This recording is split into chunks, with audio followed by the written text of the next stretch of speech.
ஏழு ஜென்ம பாவம் தீரும் இறைவா உனை எண்ண தேவாரம் பாட அந்த ஞானம் வருமே மனம் கொள்ள.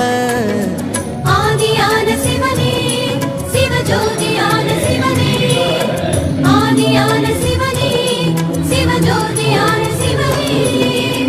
ஏழு ஜென்ம பாவம் தீரும் இறைவா உனை எண்ண தேவாரம் பாட அந்த ஞானம் வருமே மனம் கொள்ள.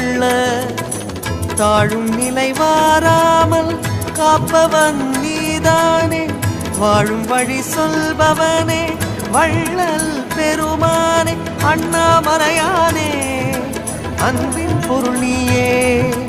அருணாச்சல சிவனே ஆற்றல் வடிவோனே, சக்தியின் கலையாய் பக்தியின் நிலையாய் தோன்றும் சுடரோனே. உண்ணாமுலையின்